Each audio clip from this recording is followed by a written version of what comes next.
Assalamualaikum warahmatullahi wabarakatuh. Perkenalkan, nama saya Muhammad Vigo Mahendra. Di sini saya akan membahas tentang mata kuliah probabilitas dan statistika. Materi yang akan saya bahas itu distribusi sampling, penaksiran parameter, dan pengujian hipotesa. Yang pertama adalah distribusi sampling. Pengertian dari distribusi sampling adalah menurut Sujana, distribusi sampling merupakan kumpulan nilai-nilai statistika yang sejenis lalu disusun dalam suatu daftar sehingga terdapat hubungan antara nilai statistik dan frekuensi statistik. Distribusi sampling dibagi menjadi dua yang akan kita bahas, yaitu distribusi sampling rata-rata dan distribusi sampling proporsi. Yang pertama, saya akan membahas tentang distribusi sampling rata-rata. Distribusi sampling rata-rata adalah kumpulan dari bilangan-bilangan yang masing-masing merupakan rata-rata hitung dari sampelnya. Ini adalah notasi dalam distribusi sampling rata-rata.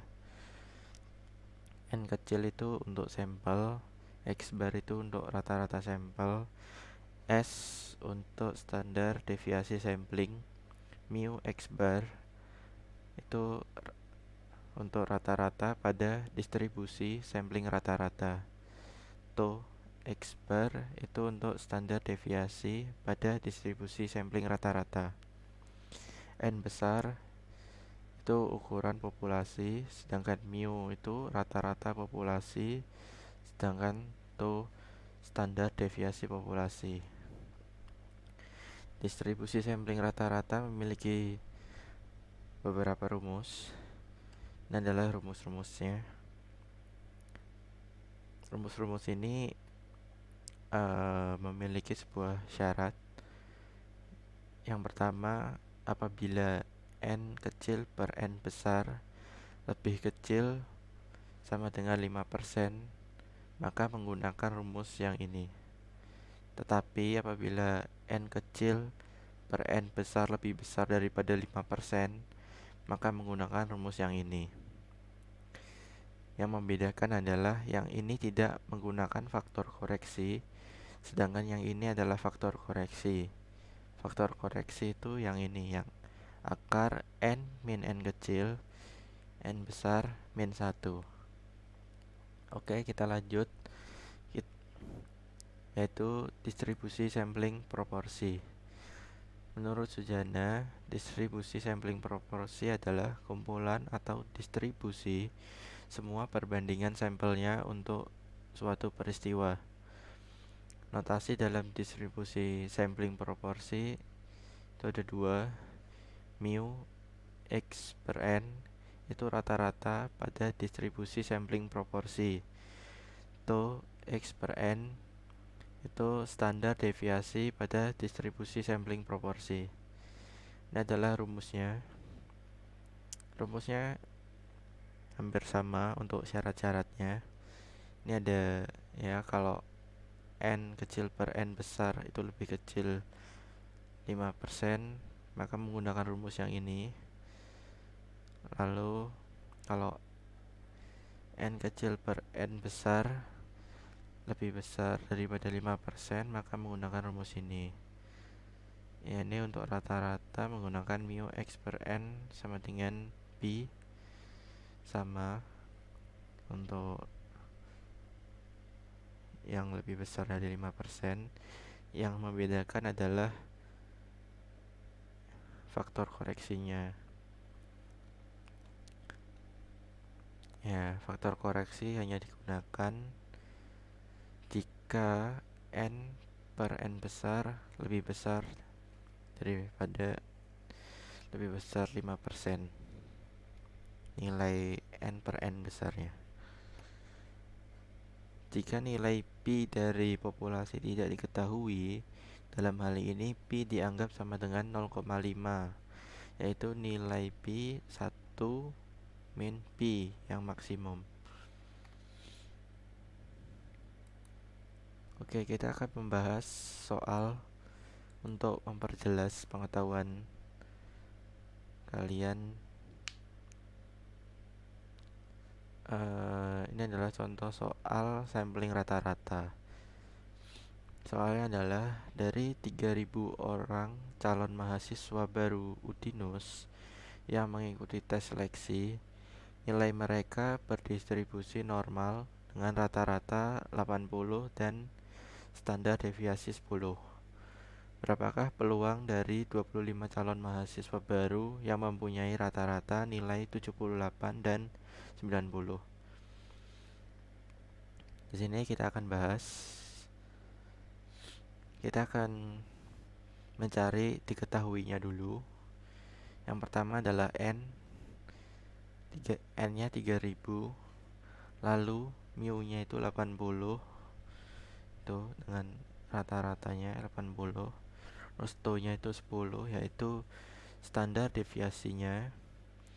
Lalu N-nya ada 25, yaitu jumlah pesertanya. Yang ditanyakan adalah berapakah peluang dari 25 calon mahasiswa baru yang mempunyai rata-rata nilai 78 dan 90. Berarti bisa kita simpulkan P dalam kurung 78 lebih kecil daripada X bar, lebih 78 lebih kecil daripada X bar lebih kecil daripada 90. Yang pertama, untuk menjawab soal ini kita harus menentukan apakah kita menggunakan faktor koreksi atau tidak. Caranya dengan menggunakan rumus ini, N kecil per N, yang tadi N-nya adalah 25, N besarnya adalah 30. Maka saya dibagi menghasilnya 0,083. 0,083 itu lebih kecil sama dengan 0,05. Berarti ini tidak memenuhi syarat untuk menggunakan faktor koreksi. Berarti kita tidak perlu menggunakan faktor koreksi. Lalu mu X bar itu sama dengan mu X bar sama dengan 80. Kenapa? Karena mu-nya adalah 80. Lalu kita lanjut ke rumusnya, yaitu untuk standar deviasinya. To X bar sama dengan to per akar N kecil sama dengan 10 per 5. N kecilnya kan 25, akar 25 itu kan 5, sama dengan 2. Lalu kita mencari Z-nya. Karena yang dicari ada 2, 78 dan 90, maka Z yang kita cari ada 2, Z1 dan Z2. Z1 itu kita umpamakan untuk 78 dan Z2 itu untuk 90. Yang pertama Z1, rumus Z adalah X bar min mu X bar per to X bar sama dengan mu X barnya kan 78 dikurangi mu X barnya itu kan 78 dikurangi mu X barnya itu 80 per to X bar to X barnya tadi 2 sama dengan min 1 kalau kita jumlahkan. Kalau kita hitung nanti sama dengan min 1. Ini adalah nilai luas. Cara menghitung ini kita dengan melihat tabel distribusi Z. Karena ini Z, maka kita menggunakan tabel distribusi Z. Lalu yang Z2 sama dengan X bar min mu X bar per to X bar sama dengan 90 mu-nya min 80 per 2 sama dengan 5. Ini adalah hasil dari distribusi Z, yaitu 0,5. Lalu kita gambar kurvanya seperti ini. Yang ini adalah 0,3413, yang ini adalah 0,5. Karena ini setengah, makanya 0,5, karena jarak sini sampai sini ini 1, jadi setengahnya itu 0,5. Sedangkan ini minus, berarti berada di kiri, dan angkanya 0,3413, bukan setengah, berarti masih ada sisa. Lalu kita masuk ke yang ditanyakan, P dalam kurung 78 lebih kecil X bar lebih kecil 90, sama dengan, karena kita mencari luas keseluruhan yang diabsir, jadi kita menambahkan Z1 dan Z2, ya, hasil distribusi Z1 dan hasil distribusi Z2 itu 0,3413 ditambah 0,5 sama dengan 0,8413 atau 84,13%. Untuk membuat sebuah kesimpulan, kita tidak bisa menggunakan angka 0,8413. Jadi yang kita gunakan adalah 84,13%. Jadi kesimpulannya, peluang dari 25 orang peserta ujian yang diobservasi, mahasiswa yang memiliki rata-rata nilai 78 dan 90 adalah 84,13%.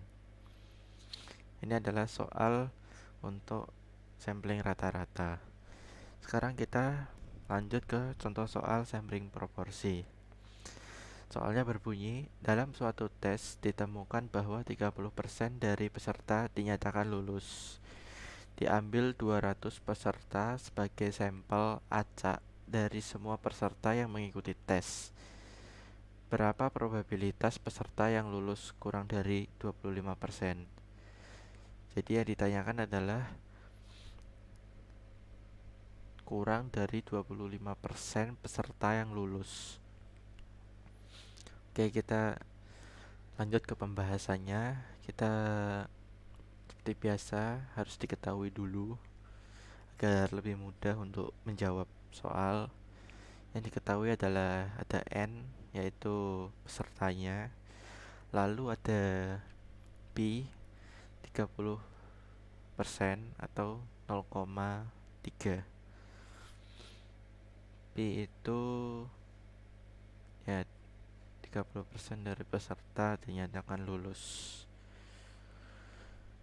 Lalu yang ditanya adalah X per N lebih kecil 25%.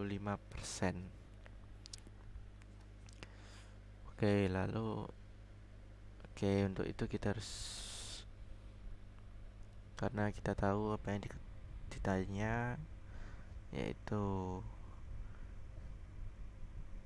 peserta yang lulus. X per N itu peserta yang lulus kurang dari 25%. Oke, kita jawab mu X per N sama dengan P. Jadi mu X per N nya itu 0,3. Tau X per N sama dengan P akar P dalam kurung 1 min P tutup kurung per N.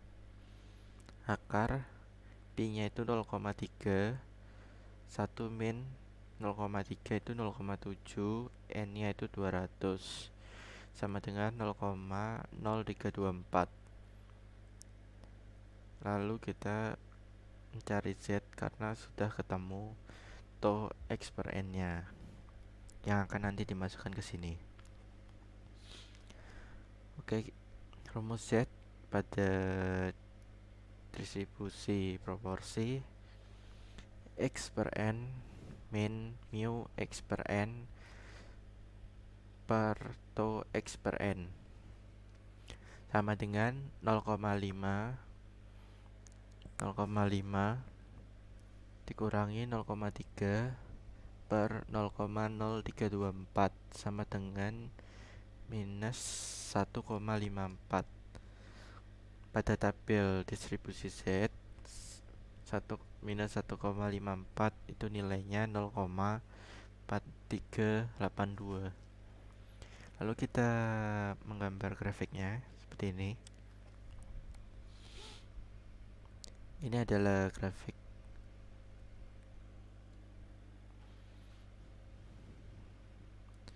karena yang diujinya 1 dan ini minus, maka yang kita coret di sebelah kiri. Ya. Di sini karena yang dicari adalah kurang dari 25%, berarti yang ini karena segini aja 0,5, maka dan ini 0,482, maka untuk mencari peserta yang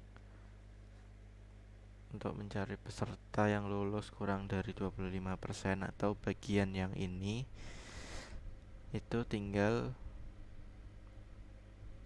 P sama dengan luas kanan, yaitu yang ini yang kosong, min luas kiri yang diabsir, sama dengan 0,5 min 0,4382 sama dengan 0,0618, atau dalam persennya itu 6,18%. Kesimpulannya, probabilitas dari 25% yang lulus dari 200 peserta yang diobservasi sebesar 6,18%. Lalu kita akan membahas penaksiran parameter.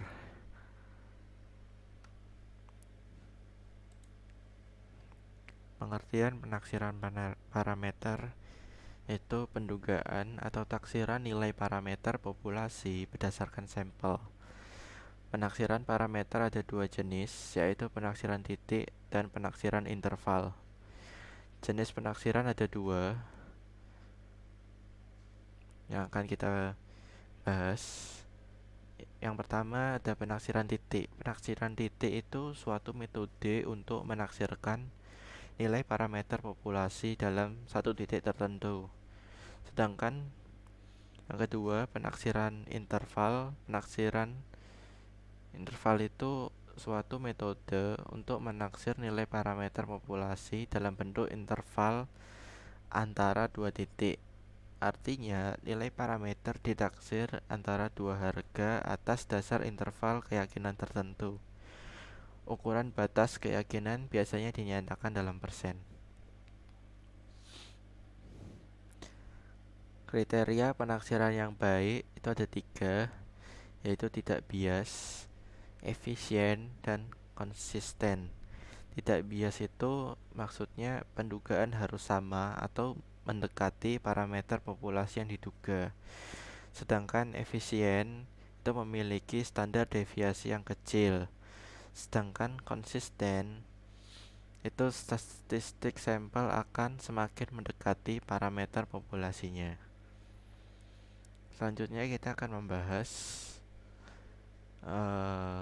dua penaksiran parameter, yaitu penaksiran parameter rata-rata dan penaksiran parameter proporsi. Yang akan kita bahas pertama adalah penaksiran parameter rata-rata. Di dalam penaksiran parameter rata-rata ada 3 rumus pendugaan interval rata-rata Ini rumusnya. Yang pertama itu X bar min Z A alpha per 2 itu per akar N lebih kecil mu lebih kecil X bar plus Z alpha per 2 itu per akar N. Rumus ini berlaku untuk sampel besar atau N lebih besar sama dengan 30 dari populasi yang tidak terbatas, infinite population, atau dari populasi terbatas, finite population.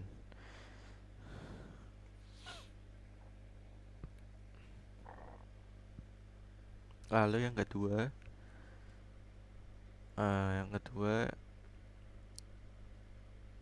rumusnya sama, hanya saja ini menggunakan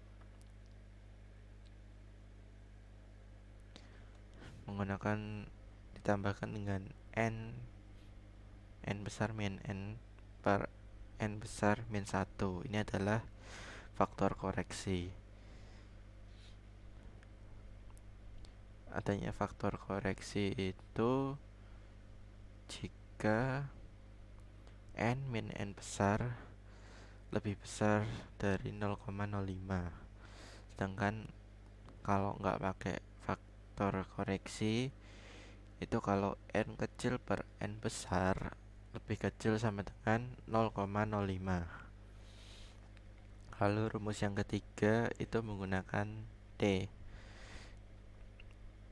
Rumusnya hampir sama, hanya saja T-nya diganti S dan Z-nya diganti T. Lalu untuk menghitung T-nya itu menggunakan TF. TF itu N-1. Ini adalah nilai T yang seperti Z tadi, tapi kalau Z tadi kan menggunakan distribusi Z. Kalau T ini menggunakan tabel distribusi T untuk mencari nilainya. Oke, kita lanjut untuk ke penaksiran parameter proporsi. Penaksiran parameter proporsi ini adalah ada dua rumus. Jika n per n besar lebih besar 0,05 akan menggunakan faktor koreksi. Rumusnya X per n min Z alpha per 2 akar X per n dalam kurung 1 min X per n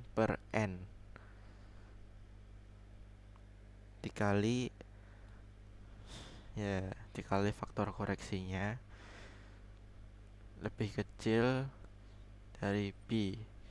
Tadi kalau parameter rata-rata itu menggunakan mu, kalau parameter proporsi kita menggunakan B.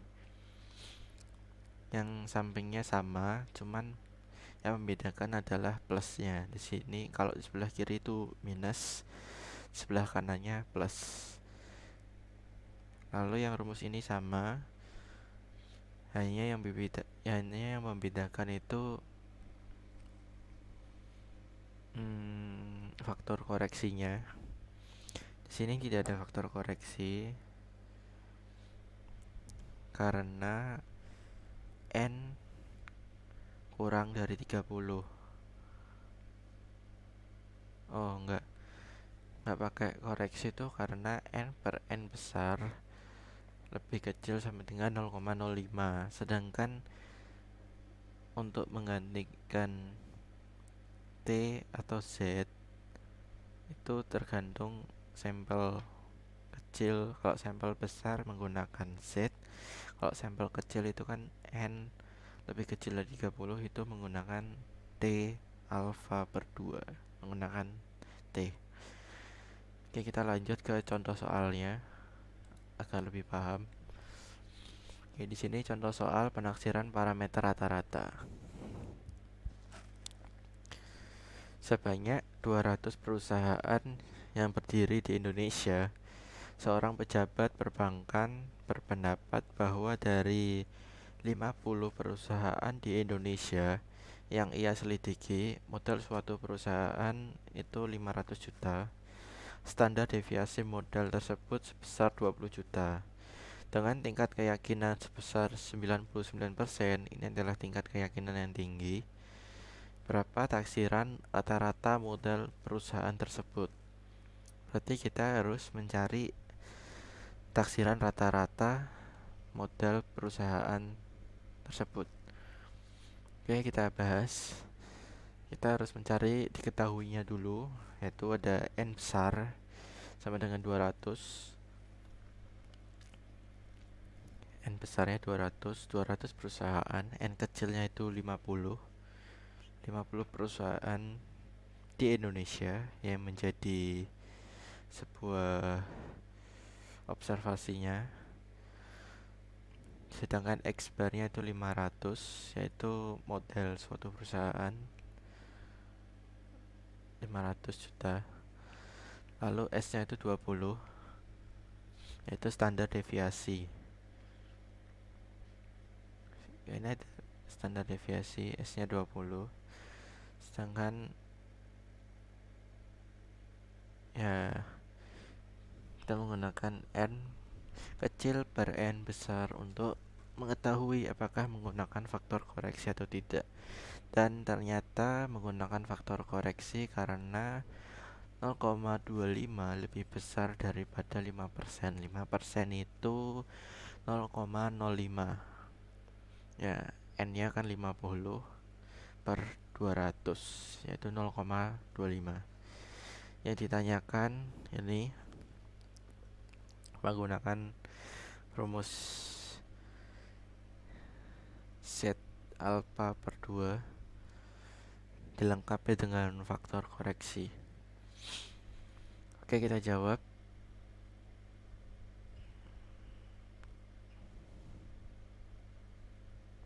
Yang pertama, kita mencari distribusi Z-nya dulu, yaitu Z alpha per 2 sama dengan Z alfanya itu tadi yang tingkat keyakinannya itu 99% dibagi 2 sama dengan 0,495 sama dengan Z 0,495. Itu hasil pembaginya 0,495. Kalau dicari di tabel Z itu nilainya 2,575. Oke, kita langsung masuk ke perhitungannya. X bar-nya itu kita masuk di rumusnya menggunakan faktor koreksi, menggunakan S. Oke, X bar-nya itu 500 dikurangi Z alpha per 2-nya 2,572 S per akar N 20 per akar 50 dikalikan faktor koreksinya 200 min 50, N besarnya 200 dikurangi 50, N besarnya, lalu per N besarnya 200 dikurangi 1, 199 lebih kecil, mu lebih kecil, sama seperti di sebelah kiri, cuman tinggal diganti plusnya aja. Kalau kita hitung, kita kerjakan dulu yang 2,575 sampai faktor koreksinya akan ketemu 6,3232640575. Sedangkan yang sebelah kanan akan ketemu sama 6,3232640575. Lalu kita kurangi yang sebelah kiri, 500 dikurangi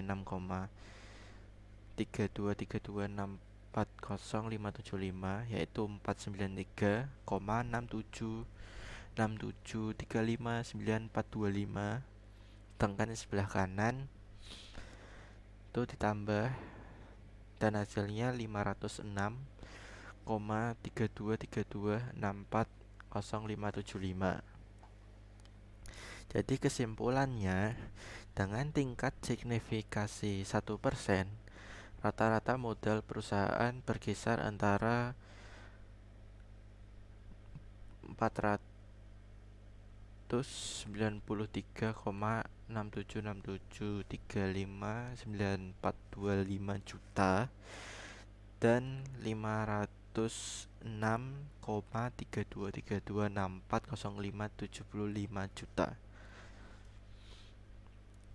Lanjut kita ke contoh soal penaksiran parameter proporsi. Soalnya berbunyi, survei terhadap 20 calon pemilih menunjukkan bahwa 60% akan memilih Ahmad Budi. Buatlah dugaan sebesar 95% confidence level untuk proporsi calon yang akan memilih Ahmad Budi. Oke, kita bahas. Diketahui N-nya itu 20, yaitu calon pemilihnya. X per N sama dengan 60% atau 0,6. Lalu T alfa per 2. Alfanya itu karena yang dicari adalah 5%-nya, maka alfanya menggunakan 0,05. Karena 1 dikurangin alfa yang sudah pemilih yaitu 95%, maka tinggal 5%. 5% itu 0,05 ya, dibagi 2 lalu menghasilkan 0,025. Ini masih ya, ini masih T biasa, belum di distribusi T. Untuk mencari distribusi T kita menggunakan DF. DF itu tadi N-1, N-nya itu 20, N1 sama dengan 19. Berarti kita mencari pada tabel distribusi T yang T-nya itu 0,025 dan DF-nya itu 19. Maka ketemulah 2,0930. Lalu yang ditanyakan adalah ini rumusnya, rumus untuk mengerjakannya. P dalam kurung X per N dikurangin T alfa per 2 akar X per N dalam kurung 1 min X per N tutup kurung per N lebih kecil Pi. Di parameter proporsi kita menggunakan Pi. Lalu P ini lebih kecil dari X per N plus T alfa per 2 akar X per N kurung 1 min X per N tutup kurung per N. Sama seperti yang rata-rata ininya, ini minus, yang sebelah kanan plus. Cuma yang membedakan di sini di P-nya sama rumus ininya. Kita tidak menggunakan faktor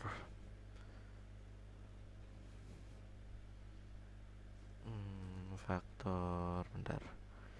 Kita tidak menggunakan faktor koreksi karena N besarnya tidak diketahui. Kalau N besarnya tidak diketahui, kita tidak perlu menggunakan faktor koreksi. Seperti itu. Lalu kita masuk ke rumusnya. Ini rumus yang tadi saya sebutkan. Kalau kita masukkan nilainya, X per N-nya itu 0,6 minus T alfa per 2-nya itu 2,0930 akar X per N-nya itu 0,6, 1 min X per N, berarti 1 dikurangi 0,6 itu 0,4 per 20.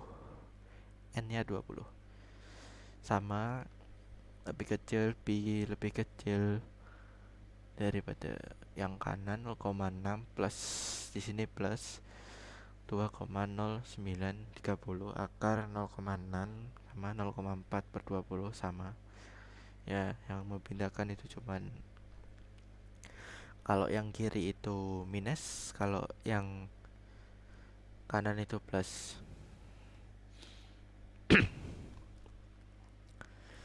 Oke, kita hitung lagi.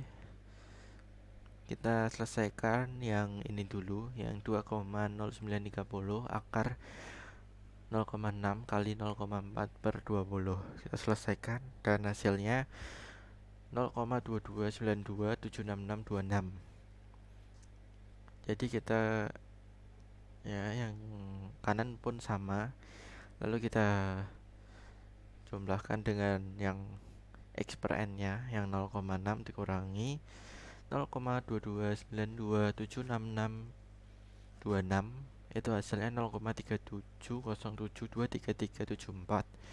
Sedangkan yang sebelah kanan itu ditambah dan hasilnya 0,829276626. Maka kesimpulannya, dengan tingkat signifikasi 5%, proporsi calon yang akan memilih Ahmad Budi berkisar antara 37,07233374% dan 82,92766626%. Oke, itu adalah penaksiran parameter. Selanjutnya kita ke pengujian hipotesa. Pengujian hipotesa itu prosedur yang didasarkan pada bukti sampel yang dipakai untuk menentukan apakah hipotesa merupakan suatu pernyataan yang wajar dan oleh karenanya tidak ditolak, atau hipotesis tersebut tidak wajar dan ditolak. Perumusan hipotesis ada dua, yaitu H0 dan HA. H0 itu hipotesis 0 dan HA itu hipotesis alternatif. Hipotesis 0 dilambangkan dengan H0 untuk ditolak sesudah pengujian. Fungsinya untuk memprediksi tidak adanya perbedaan antara suatu kondisi dengan kondisi yang lain. Sedangkan HA itu hipotesis yang diterima ketika menolak hipotesis H0. Ini fungsinya untuk memprediksi adanya perbedaan antara suatu kondisi dengan kondisi yang lain. HA juga bisa menjadi sebab H0 ditolak. Ini contohnya. H0, rata-rata nilai bahasa Inggris mahasiswa kelas A sama dengan rata-rata nilai bahasa Inggris mahasiswa kelas B. Dengan HA-nya, rata-rata nilai bahasa Inggris mahasiswa kelas A tidak sama dengan rata-rata nilai bahasa Inggris mahasiswa kelas B. Seperti itu. Kita lanjut ke pengujian hipotesa satu rata-rata. Rumusnya seperti ini. Ini pengujian sama, uji dua pihak. Ini H0 mu sama dengan mu 0, lalu HA mu tidak sama dengan mu 0, lalu HA mu lebih besar dari mu 0 dan HA mu lebih kecil dari mu 0. Lalu ini untuk uji satu pihak kanan, lalu yang ini untuk uji satu pihak kiri, seperti ini. Ini kita pakai untuk saat kita udah mengetahui nilai Z ya, tabel distribusi Z-nya atau T.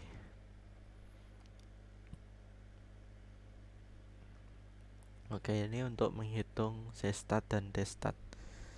Perhitungan Z-stat bila populasi terbatas N dan N kecil diketahui nilainya dan N per N besar lebih besar 0,05 gunakan faktor koreksi. Oke, jadi seperti ini saat penggunaan faktor koreksi. Z sama dengan X bar dikurangi mu to per akar N dikali akar N besar min N kecil N besar min 1. Ini faktor koreksinya. Bila n kecil min n besar lebih kecil sama dengan 0,05, nggak perlu pakai faktor koreksi. Oke, bila standar deviasi populasi atau tau tidak diketahui dapat digantikan dengan standar deviasi sampelnya atau S. Jadi kalau nggak ada tau bisa kita pakai S seperti itu. Ini perhitungan t-stat sama, yang membedakan adalah ini df, yaitu n-1. Selebihnya rumusnya sama seperti ini. Kalau n kecil per n besar itu lebih besar 0,05 menggunakan faktor koreksi. Kalau dia lebih kecil nggak usah pakai faktor koreksi. Atau kalau n-nya nggak diketahui juga nggak perlu pakai faktor koreksi. Lalu menentukan batas daerah penerimaan dan penolakan.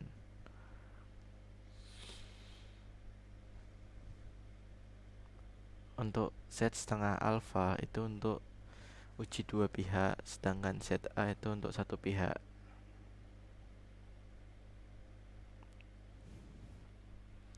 N lebih kecil sama dengan 30.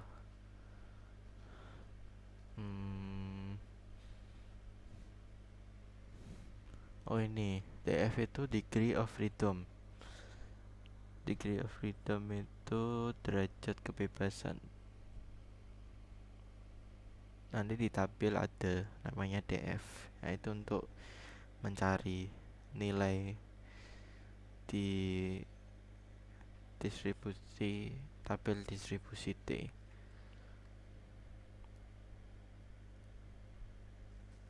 Oke, nggak ada. Gambarkan daerah penolakan dan penerimaan di basis 0%. Oke, oh ini untuk uji dua pihak.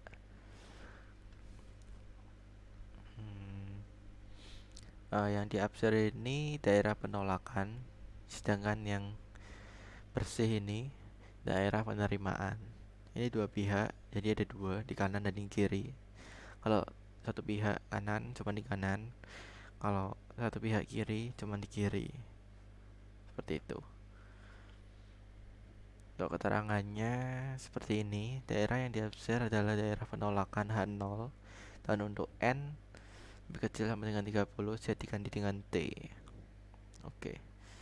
Kalau N-nya lebih kecil dari 30, maka Z-nya diganti T.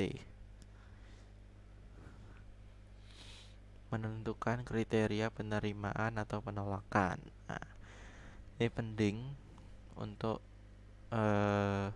membuat sebuah kesimpulan. Yang pertama, untuk uji dua pihak itu Z lebih kecil minus Z alpha per 2 atau Z lebih besar Z alpha per 2, itu H0 ditolak. Jika min Z alpha per 2 lebih kecil sama dengan Z lebih kecil sama dengan Z alpha per 2, itu H0 tidak dapat ditolak atau H0 diterima. Sama kalau untuk diuji satu pihak kanan itu Z lebih besar dari Z alpha, H0 ditolak. Kalau Z lebih kecil sama dengan Z alpha, H0 diterima. Untuk pihak kiri sama seperti pihak kanan, hanya saja tandanya dibalik aja. Oh, mohon maaf, salah. Untuk pihak kiri menggunakan minus dan tandanya dibalik, ya betul, tandanya dibalik. Yang ini jadi ke lebih besar, ini jadi lebih kecil. Yang ini lebih kecil jadi lebih besar, tapi Z alfanya itu minus. Ya. Jadi Z lebih kecil minus Z alpha itu ditolak, Z lebih besar sama dengan minus Z alpha, H0 nya diterima. Nih, nilai Z diganti dengan T jika N lebih kecil 30. Bandingkan nilai Z atau T yang diperoleh pada tahap 2 dengan Z atau T tabel, serta simpulkan apakah H0 tidak dapat ditolak atau ditolak berdasarkan kriteria penerimaan atau penolakan. Ini berdasarkan ini. Jadi kalau kita punya soal menggunakan uji dua pihak, maka menggunakan kriteria yang ini. Kalau pihak kanan menggunakan uji satu pihak, yang pihak kanan menggunakan kriteria yang ini. Kalau uji satu pihak untuk pihak yang kiri, ini menggunakan kriteria yang ini. Lalu yang terakhir kita bisa menggunakan, kalau udah ketemu semua, kita mengetahui ditolak atau tidaknya, kita akan bisa membuat kesimpulan. Oke.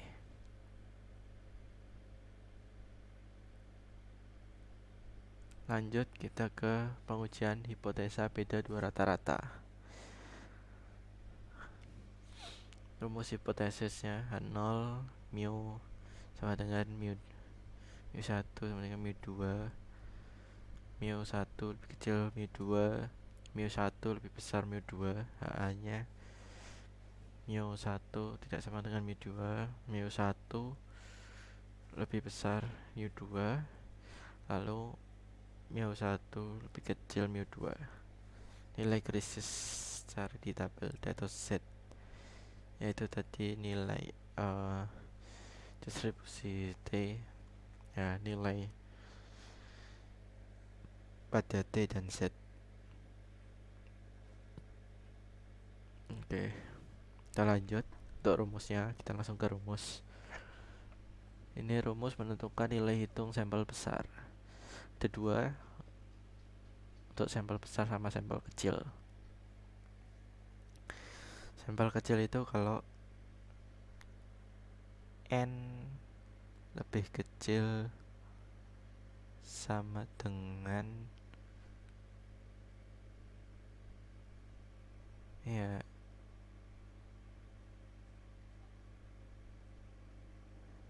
sama dengan 30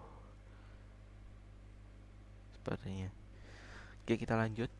Ini rumusnya simpangan baku tidak diketahui. Z sama dengan X bar 1 min X bar 2, S X bar 1 min X bar 2. Lalu untuk mencari S X bar 1 dan X bar 2 menggunakan S1 kuadrat per N1 plus S2 kuadrat per N2.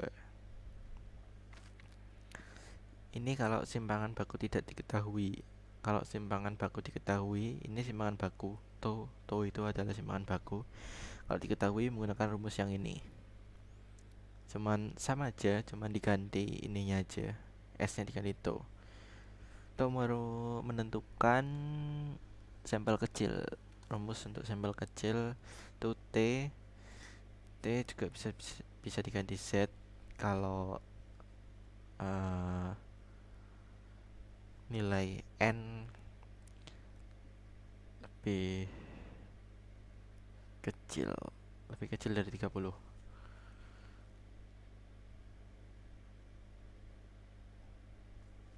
Oke, T sama dengan X bar 1 min X bar 2 per S X bar 1 min X bar 2. Lalu S X bar 1 dikurangi X bar 2 itu rumusnya akar N1 min 1 dikali S1 kuadrat plus N2 min 1 dikali S2 kuadrat per N1 plus N2 dikurangi 2 dikali akar 1 per N1 plus 1 per N2. Oke, kita langsung ke contoh soalnya. Jadi contoh soal hipotesis, kita akan membahas contoh soal hipotesa satu rata-rata. Oke, soalnya bunyinya itu pengusaha lampu mengatakan bahwa lampunya bisa bertahan hidup sekitar 700 jam. Akhir-akhir ini ada dugaan bahwa masa pakai lampu berubah. Untuk mengetahui hal itu, dilakukan penelitian dengan menguji 50 lampu. Ternyata rata-ratanya 650 jam. Ya, setelah dilakukan pengujian, ternyata benar bahwa lampunya bertahan hidup kurang dari 700 jam. Lalu kita lanjut soalnya. Dari pengalaman diketahui simpangan baku masa hidup lampu 60 jam. Selidikilah dengan taraf nyata 5%. Apakah kualitas daya hidup lampu berubah atau tidak? Oke, kita bahas. Diketahui mu-nya itu sama dengan 700 jam, N sama dengan 50, X bar-nya itu 650 jam, sedangkan To-nya itu 60 jam. To itu simpangan baku. Ya, simpangan baku. Ditanya dengan taraf nyata 5% atau alfa sama dengan 0,05, apakah kualitas lampu berubah atau tidak? Oke. Lalu kita jawab. Yang pertama, ya kita beri angka nih 1, 2, 3, 4, 5, 6 dan 6 langkah. Langkah pertama, kita mengidentifikasi dulu, yaitu mu sama dengan 700. Bahwasanya masa hidup lampunya itu tidak berubah sama dengan 700. Sedangkan mu tidak sama dengan, sedangkan di HA mu tidak sama dengan 700. Atau dalam artian lampunya itu udah enggak 700 jam masa hidupnya, atau lampunya itu berubah. Langkah kedua, kita mengetahui menggunakan Z atau T. Ya, ternyata N lebih besar daripada 30. Lalu kita menggunakan Z. Rumus Z itu X bar dikurangin mu per To per akar N sama dengan 650 untuk X bar-nya dikurangin mu-nya itu 700 per To-nya itu 60. Lalu untuk akar N-nya itu 50. Akar 50. Dan kita hitung hasilnya minus 5,8925565099. Lalu yang ketiga, kita menghitung Z-nya untuk mengetahui titik kritisnya. Titik kritis Z itu Z setengah alfa, karena kita menggunakan dua pihak kanan dan kiri, makanya kita menggunakan setengah alfa, sama dengan 1 min alfa per 2 sama dengan 1 kurangi 0,05 per 2 sama dengan 0,475. Kalau di tabel itu nilainya 1,96. Oke, kita gambar kurvanya seperti ini. Ini ini kurvanya. Yang diaksir itu daerah penolakan. Ini daerah penolakan H0, sedangkan yang tidak itu daerah penerimaan H0. Kriteria untuk dua pihak itu yang kita sudah ketahui tadi. Min Z setengah alfa lebih kecil sama dengan Z lebih kecil sama dengan Z setengah alfa, itu H0 nya diterima. Kalau Z lebih kecil minus Z setengah alfa atau Z lebih besar Z setengah alfa, itu H0 nya ditolak. Ternyata waktu kita masukkan ke kriterianya, ternyata minus 5,8925565099 itu lebih kecil dari min 1,96, maka H0 nya ditolak. Dengan itu kesimpulannya, dengan taraf nyata 5%, bahwasanya masa tahan hidup lampu tidak sama dengan 700 jam atau masa hidup lampu berubah. Seperti itu. Lanjut kita ke contoh soal hipotesis beda dua rata-rata. Ini adalah soalnya. Seorang berpendapat bahwa rata-rata jam kerja buruh di daerah A dan B sama dengan alternatif A lebih besar dari B. Untuk itu diambil sampel di kedua daerah masing-masing 100 dan 80 dengan rata-rata dan simpangan baku masing-masing 40 dan 10 jam per minggu serta 38 dan 8 jam per minggu. Ujilah pendapat tersebut dengan taraf nyata 5%. Jadi yang kita uji adalah apakah rata-rata jam kerja buruh di daerah A dan B sama dengan alternatif A lebih besar dari B. Itu yang kita uji, apakah benar atau tidak. Oke, kita bahas. Diketahui N1 sama dengan 100, N2 sama dengan 80, X bar satunya itu 40, X2 barnya itu 38, To satunya 10, To 2 nya 8. Lalu yang ditanyakan, apakah rata-rata jam kerja buruh di daerah A dan B sama dengan alternatif A lebih besar dari alternatif B. Oke, yang pertama kita menggunakan 6 cara juga. Yang pertama, H0 sama dengan rata-rata jam kerja buruh daerah A dan B sama. HA nya itu rata-rata jam kerja buruh daerah A lebih besar daripada B.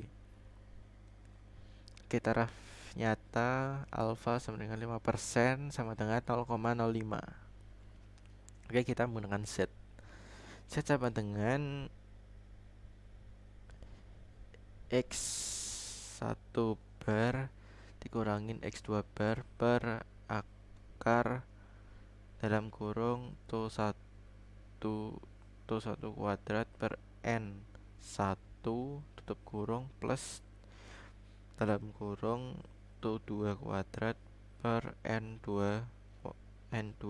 tutup kurung sama dengan X1 barnya itu 40 dikurangi X2 barnya itu 38, akar To1 kuadratnya itu 10 kuadrat itu 100 per N1 nya itu 100 plus To2 kuadratnya itu 82 yaitu 64 per 80, N2 nya itu 80.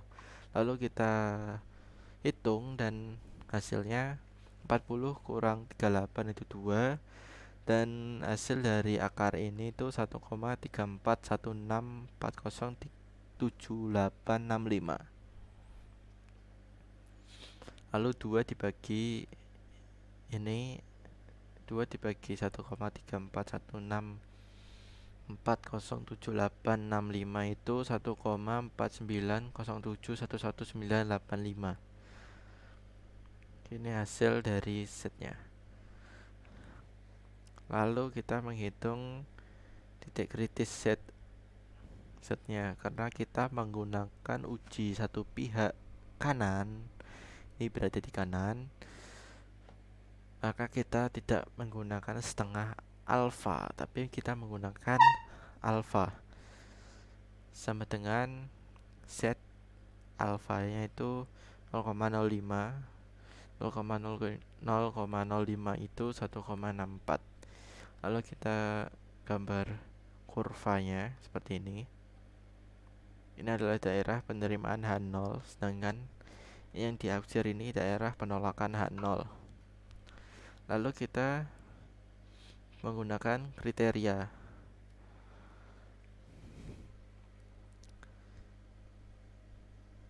Ya, kita menggunakan kriteria H0 titik 2 Z lebih kecil sama dengan 1,64 itu diterima. Kalau Z lebih besar dari 1,64 itu ditolak. Ternyata H0 nya itu 1,490711985 itu lebih kecil sama dengan 1,64, maka artinya H0 nya itu diterima.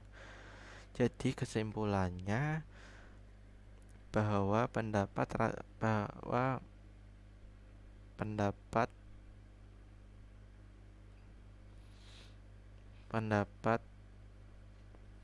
bahwa rata-rata jam kerja buruh di daerah A dan B sama dengan alternatif A lebih besar dari B adalah benar. Jadi apa yang dikatakan seseorang itu pendapatnya itu benar, bahwasanya rata-rata jam kerja buruh di daerah A dan B sama dengan alternatif A lebih besar dari B. Seperti itu. Oke. Oke,